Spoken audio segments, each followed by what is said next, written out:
Hi, my name is Emily. 3 years ago, I left everything behind, and in that time, I traveled and lived in 15 different countries.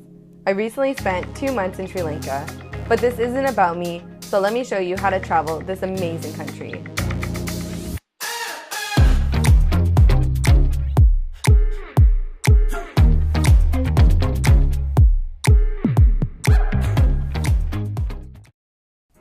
Here is Sri Lanka.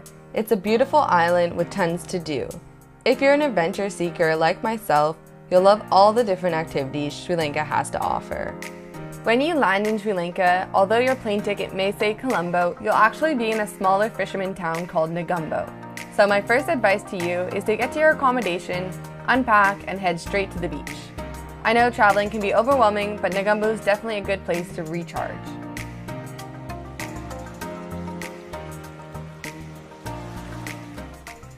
After Negombo, you're going to want to hop on a train and make your way to Punuwala. There is one reason to head there, and that is to see the elephants. If you check in before 1, you have plenty of time to see the elephants bathe at 2. Something about seeing a herd of elephants play in a river was definitely a highlight on my trip.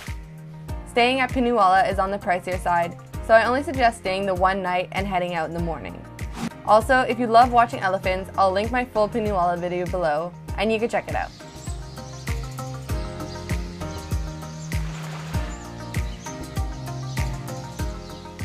Next, grab the train to Kandy.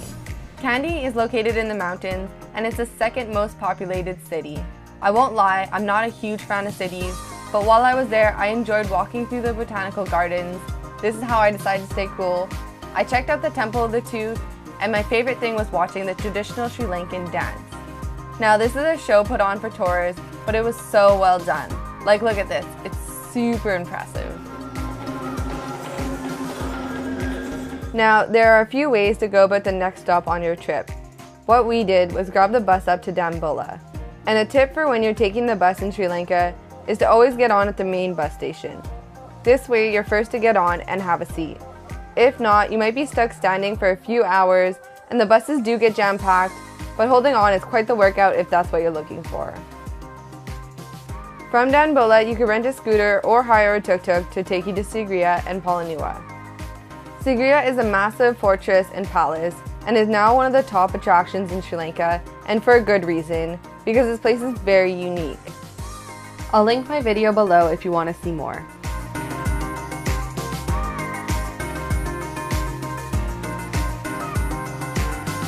Polonnewa is an ancient city where you can learn more about the Sri Lankan history, see ruins, massive rock sculptures of Buddha, and tons of monkeys. You could do these places individually or pair them up into one day. Dambulla has one main attraction to check out. The Cave Temple is one of the 8 UNESCO heritage sites on the island of Sri Lanka. You can expect to see paintings drawn all over the ceilings and many statues in the caves.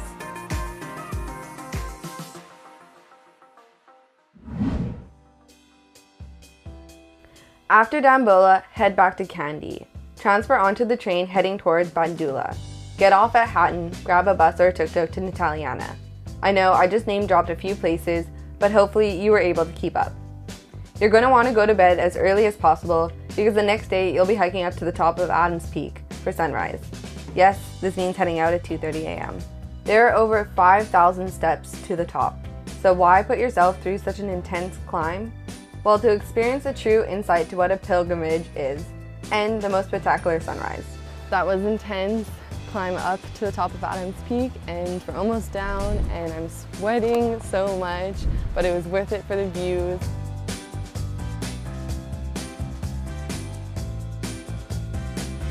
A few things to take note of.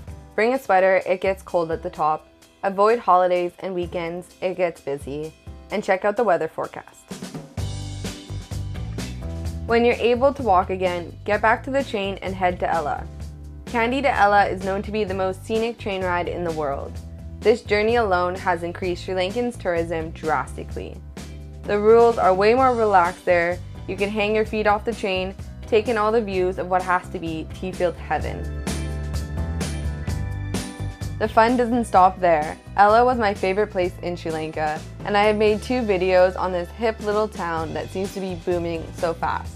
I love the atmosphere in Ella, but my favorite things were what surrounded it. To learn more, check out my Ella guide.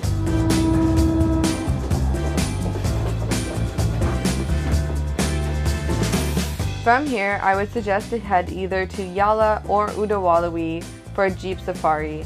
Unfortunately, I didn't get to go, but I regretted it, so I want to let you know so you don't make the same mistake. At this point, you're probably dying to see the ocean again. So pack your bag and make your way to Tangul. Tangul was the least touristy beach we visited in Sri Lanka. For the most part, we had the beach entirely to ourselves. Well, not entirely.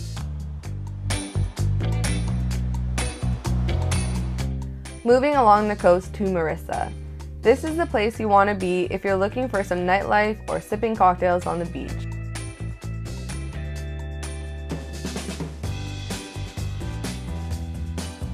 It is 6 a.m. We're in Marissa and we're going to go whale watching. Did you really think I would just send you to relax on a beach all day? If you haven't already gone whale watching before, this is a great place to do so because it's relatively more affordable than most countries. Here is some footage of a blue whale diving in slow motion. Sri Lanka is known for its world-class surfing, and this is a common trend you'll be seeing along the southern coast. If you're thinking of learning to surf, Sri Lanka isn't shy of surf schools or beginner waves. If you're an advanced surfer, then I'm sure you already know more than me. From Marissa, we took a tuk-tuk to Unawatuna Beach, but you could also take a bus or a train. This is a beach town with tons of cafes and shops. I could easily spend a week here eating and relaxing. Of course, there is surfing and other water activities to keep you busy. While we stayed at Unawatuna Beach, we hopped on a tuk-tuk and went to see Gull Fort. It's about a 20-minute drive away, so you can easily make it into a day trip. This fort was first built in 1588. The fort has been turned into a touristy hotspot with boutique shops, trendy restaurants, and hotels. If you want to stay in the fort, you're looking to spend at least $50 per room in the busy season. If you're on a smaller budget, you could just visit for the afternoon like we did. This is a great place to buy some souvenirs, but once again, you're looking at a higher price tag. Moving on to your next beach destination is Hikkaduwa. Hikkaduwa is one of the most popular beaches in Sri Lanka, and for that reason, we didn't necessarily love it as much as we loved the other beaches, but we went there to see the turtles. February is the best month to spot giant turtles in the morning, but you could definitely find them all year round in this spot.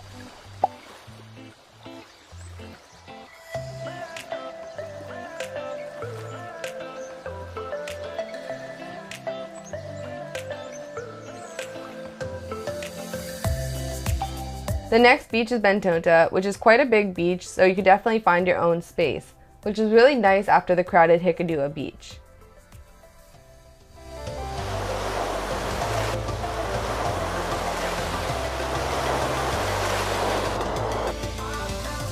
After Bentonta, you could head to Negombo and either spend one night there before your flight out, or you could just head right to the airport.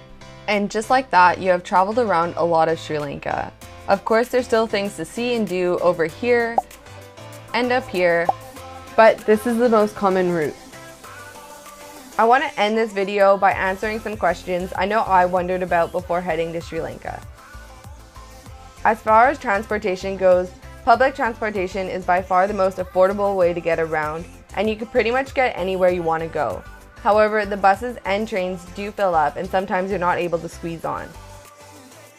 What we did in this situation was find another couple traveling to the same destination and split a taxi. You can also flag down a tuk-tuk. They're pretty much everywhere and they are reasonably priced, but you do have to barter. Now, if you want to splash the cash, there are also some taxi services at a much more expensive rate. If you ride a scooter, make sure to get your international license before your trip because there are so many different checkpoints. Sri Lanka is hot all year long, however, there are two different monsoon seasons. The best time to visit the east and the south is from December to April. And the best time to visit the north and the east is from April to September. As a woman who has spent a lot of time abroad, I would always recommend being careful and respectful when traveling to places with different laws and different culture. With that said, Sri Lankan people are very welcoming. Expect people to spark up a conversation with you. You can easily ask a stranger for directions. When you travel Sri Lanka, you will definitely get a sense that you're welcome there. Like I said, the hospitality is on point. Big thank you to all the kind Sri Lankans I've met on my travels. If you're traveling to Sri Lanka, or know someone who is, or just curious about the place, check out my YouTube channel. I've made a whole series of travel guides. If this video helped you, let me know by showing some love. And of course, stick around by hitting that subscribe button. I have tons of new adventures planned and I cannot wait to share them with you.